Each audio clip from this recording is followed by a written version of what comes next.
Welcome to the show. I'm Veronica Newfer. In 1 Timothy 6, it says, "For the love of money is the root of all evil, which some coveted after. They have erred from the faith and pierced themselves through with many sorrows." Psalms 26 says, "Gather not my soul with sinners, nor my life with bloody men, in whose hands is mischief, and the right hand is full of bribes." And Proverbs 29 says, "The king by judgment establishes the land, but he who receives gifts or bribes overthrows it." Have factions of our nation become corrupt through political bribery? Many of you watching, I'm sure, would agree that this is a big problem. Yet we keep electing the same type of political leaders that keep this corruption going. It's my opinion that these corrupt leaders have access to so much dirty money that they are able to pay for the advertising time and flyers to keep giving the voters an untrue impression of who they really are. One place there is massive amounts of money to play with if you're a dishonest politician is the prison system. Voices who would like to speak up and have been unable to for the most part is the prisoners themselves. Who, after all, would believe an ex-convict over a politician with a suit and tie who kisses the babies? We have always needed church leadership to be the moral voice, yet this voice is all too quiet. Doug Bennett is one voice that hasn't been silenced. It's his life mission to expose the corruption. He has a lot of information that should both enlighten you and disturb you. And Doug, thank you for coming on the show and sharing something that you're passionate about, that you've been working really hard on. What got you interested in this? I'd like to say thank you for having me on, but I'm irrelevant. I want to thank you for having this topic on. That's the relevant, the important issue, but my interest. I was a youngster that accepted the Lord at a young age, and He's always been my only hero. I never put a poster up. I never got an autograph from anybody. Wow. I've only had one hero, and nobody could replace him. But in the Bible, in Matthew 25, 31 is where it starts, and Matthew 25:31 to the end of the chapter, it tells how God is going to decide who goes to heaven and who does not, Separating the sheep from the goats. And sadly, so many church groups are deciding the separation comes with who speaks in tongues, or who wears a hat, or who wears a bonnet, or who doesn't wear a bonnet, and we've a head covering. Yeah, a head covering,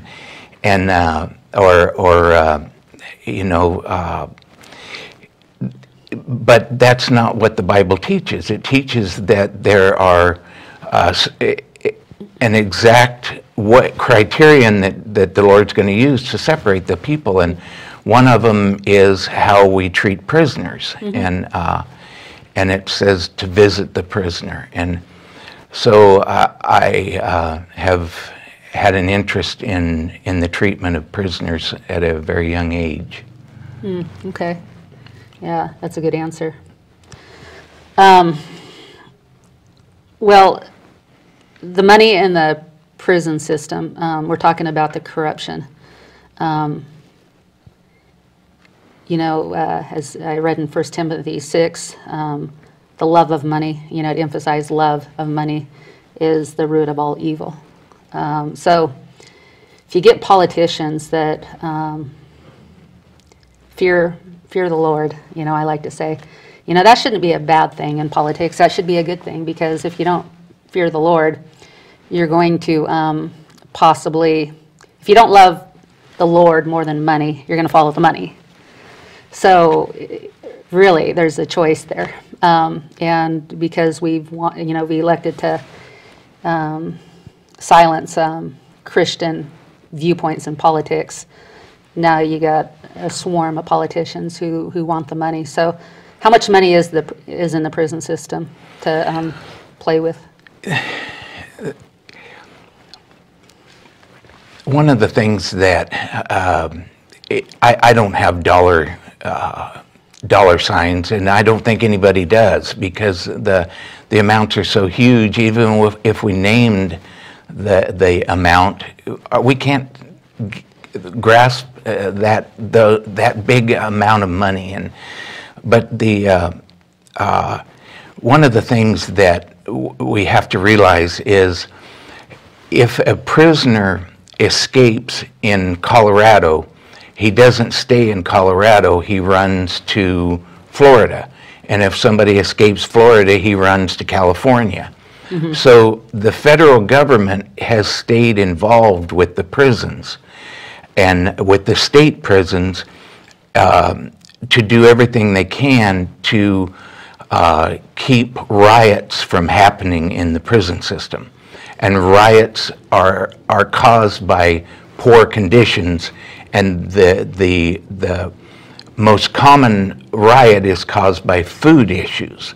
So the federal government is putting money into the state prison system to make sure that the state prison systems treat the prisoners right and escapes stay down to a minimum. The highest cost of maintaining prisoners is food. That is the highest single cost. And not only have they learned to keep the food costs down, but they've learned to circumvent the cost altogether by making a law that allows them to violate federal law. And federal law says frozen food is not allowed to be used for human consumption after 1 year. But Oregon wrote a state law 3 years after the federal law was written, and Oregon allows frozen food to be treated as canned food. This is the only state on earth that has that law in print. Yeah. Now, other states are following Oregon's lead, since Oregon's getting by with feeding expired frozen food. Other states are doing it, but I don't think another state has printed it like Oregon did. Can you put a number? I mean, is it 100,000 to keep a prisoner in prison each year, or 50,000 or 20,000? Or Oregon puts out 32,000 a year to keep a prisoner. 32,000, and that's state and federal money combined? Combined, yeah, as far as I know. Okay. And that's far above any other state. They spend more money because they have such high wages and high their retirement. When I began this battle over the food, the Oregon officials were retiring at 53 years old at 106% of pay. 106% of pay. No place else on earth has that ever happened. And you see corruption in that? Absolutely. Okay. And as soon as I started this food battle, the Oregon officials began to lower the retirement that the state workers were getting. The money that they're making off of getting federal money to purchase fresh food, legal food, they spend it on expired food, and they pocket that money and put it in the public employees retirement system, and bolster the retirement of all state employees. And that keeps the state employees involved in supporting stealing from prisoners. Corruption after corruption after corruption.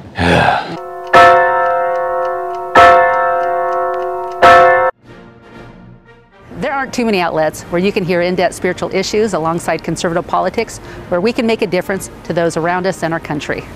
It's brought to you at a cost that's worthwhile, yet I'd like to do more. On 11thhourpolitics.com, you can buy books and videos that will advance this cause. There's delicious chanterelle tea containing vitamin D, proven to dispel depression. We have an art gallery and options to produce your own commercial or have us do it for you, along with other projects. It's only through a co-op that things get accomplished. I hope you will join me in this mission.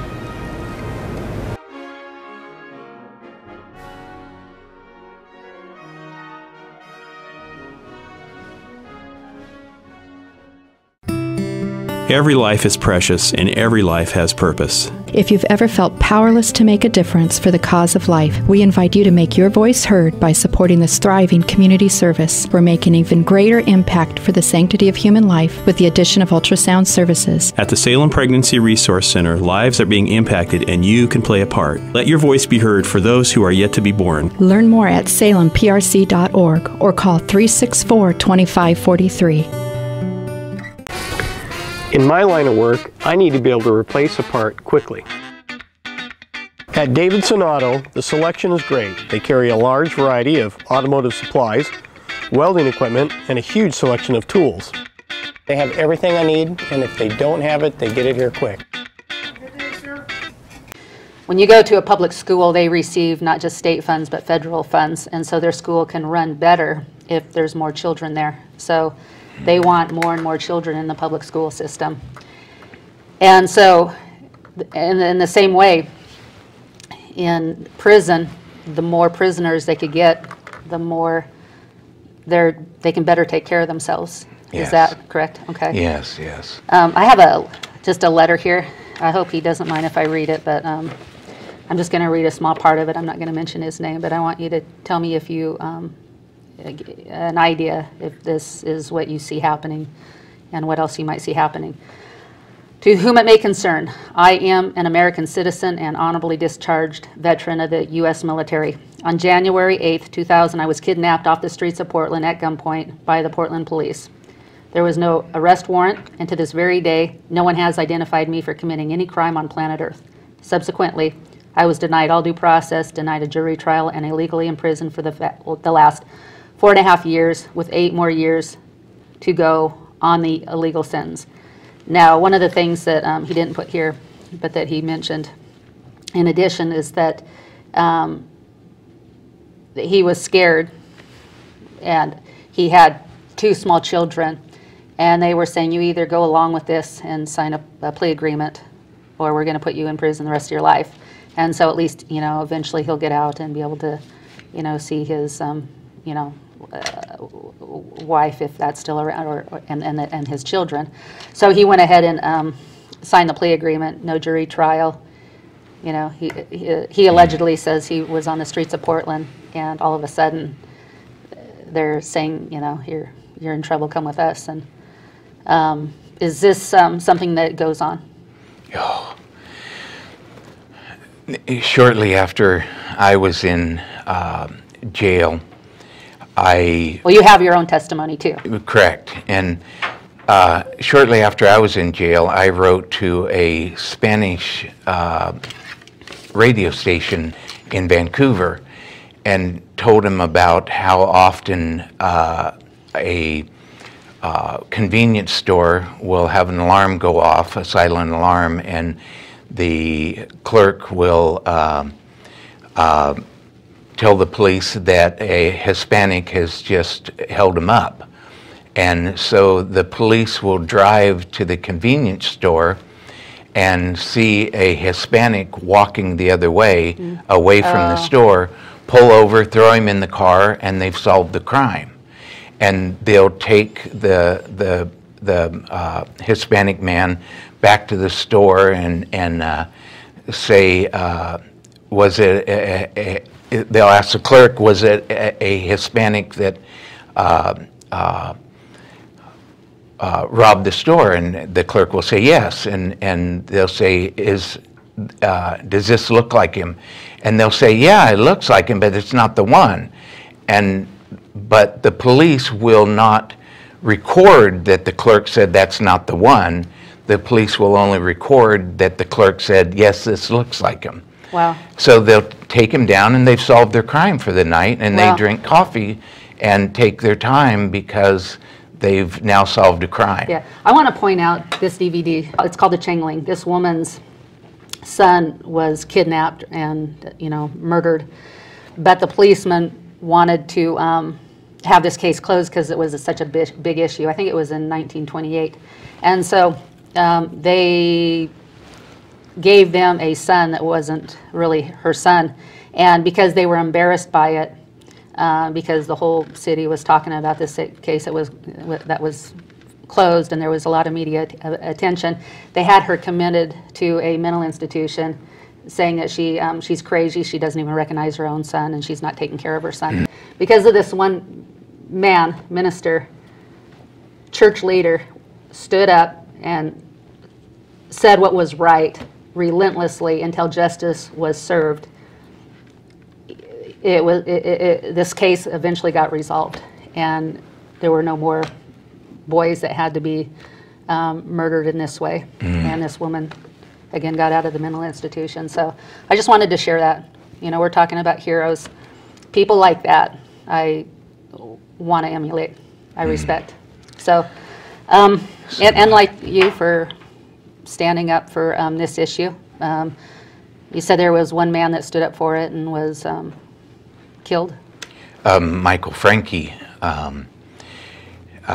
In 1988, they brought him from New Mexico to try and clean up the prison system here in Oregon, and he made it 1 year before he was murdered on the steps of the Dome building.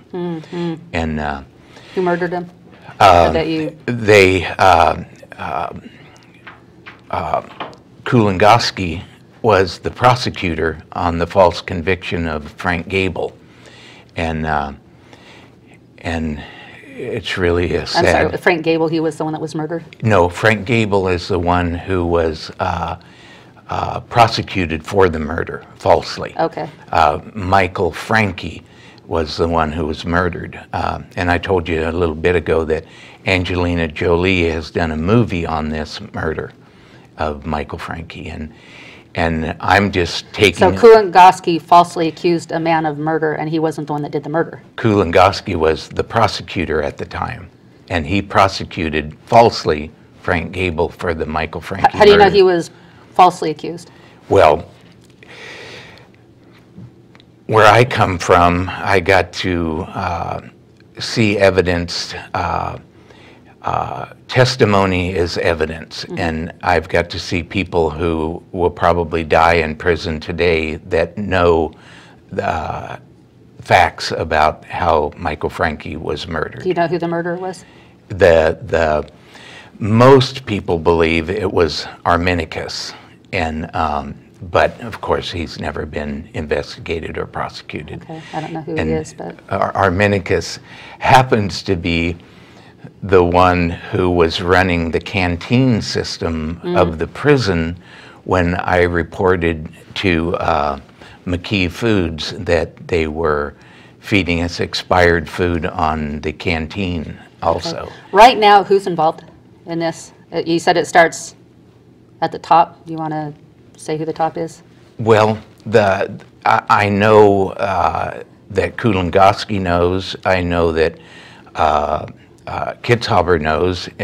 Before I ever took on this battle, I wrote a letter to Kitzhaber, who was governor at the time, and told him that they could solve this using illegal food by raising goats on the prison grounds and gardens, and there are states around the country who are doing that, and they could use the goats for fire control, eating weeds around neighborhoods, and butcher those goats and train the men how to do meat cutting and milk the goats, and I am unable to ever condemn any action without having a solution to give. Yeah. And so I know that. But they won't make the money if they did that, though. Is that right? Right. They can't make money off of buying expired food and taking money, federal money, for fresh food. And so there's no money in that. So they don't want to take care of the prisoners per se. Maybe to some degree they do, but really what they want to do is make sure that they can live comfortably and retire comfortably. We used to have public servants. It's gone. Nobody wants to be a public servant today. They want to be they want to be paid the same as business Regular people. executives, Yeah. CEOs. Yeah, serving is not being self-serving, it's about serving others. And that means that you don't always get, well, you don't get as much as what you're actually worth, because then you're not serving. So politicians who call themselves public servants, you know, you are if you're actually serving. You're giving more than you're receiving. So you're actually sacrificing. Yeah, to sacrificing. do your job. Yeah. So, okay. So just real quick, because we only have 3 minutes left. You know that we gotta rip through the pages that we have. But just real quick, if we had a honest governor in Oregon, could this problem get resolved? Absolutely. Okay. Absolutely. All right. Let's hit the pictures now, and you'll have to go through them. It starts with Fred Monin. I began suing Fred Monin in 2002, but I couldn't get any honest response from the courts, and so I did it's called a disability complaint. I turned a complaint into the disability section of the federal government, and they began an investigation and followed Fred Monin to Las Vegas and met with the people that they identified the people he was meeting with, and they went back to the company and interviewed the employees, and that's where they got indictments for these men. Okay, so he was the one in charge of the Buying buying food, and he thought, oh great, you know, this is the way we can make lots of money. So of course all the self-serving, if I can say, political leaders were into that. Yeah, let's do it. Okay, page 2, the term perishable foods. Again, we only have about a minute and a half. The federal law, Title 7, 4402, Section 4, says frozen food is perishable. The Oregon law, 616805, Section 4, says frozen food is not perishable. Okay. Page 3, the 8th Amendment. The 8th Amendment is cruel and unusual punishment.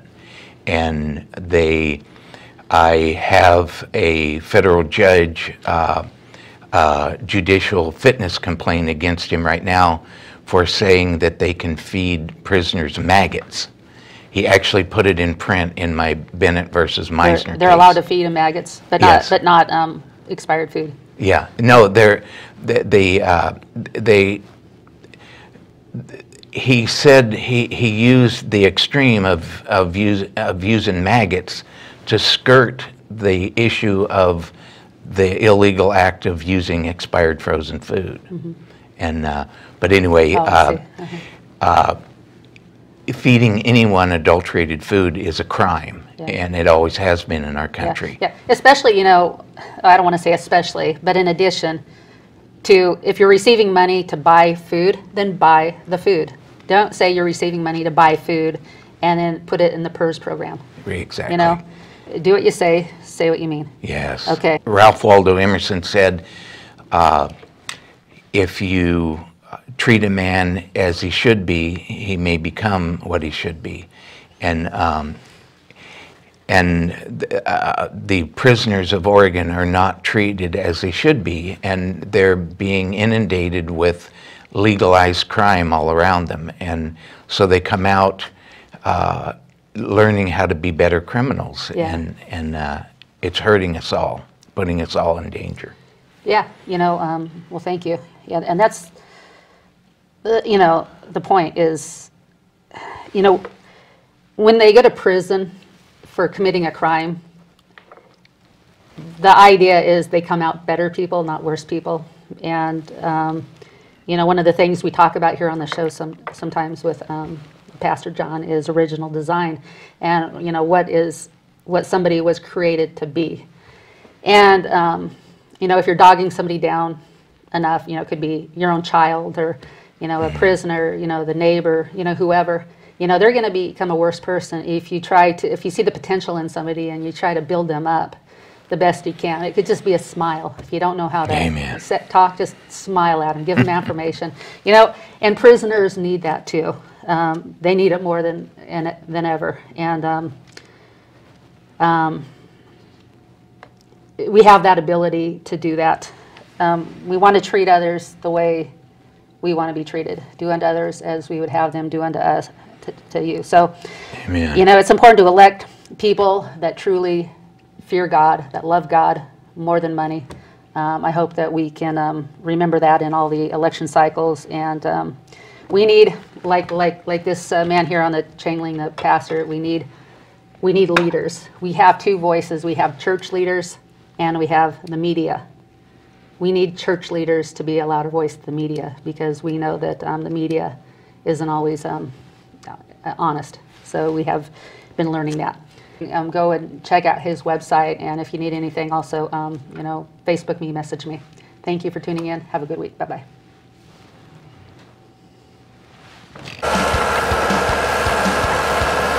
We do all kinds of excavation for driveways, site development, moving dirt, underground utilities, sewer repair. Contractor suggested them, and he's been right on everything so far. We are widening a driveway down at the base of the road. wanted some very specialized and particular driveway work done. Removing some stumps, regrading the driveway. We are tired of being snowed out. It's like it's going to work out the way I want it to, because they're doing a real good job. Shiitake green tea, 2 incredibly healthy ingredients in 1 tasty cup. Pick out many testimonials online for both shiitake and green tea, rich in antioxidants and other natural ingredients. Find more of our healthy mushroom teas at 11powerpolitics.com.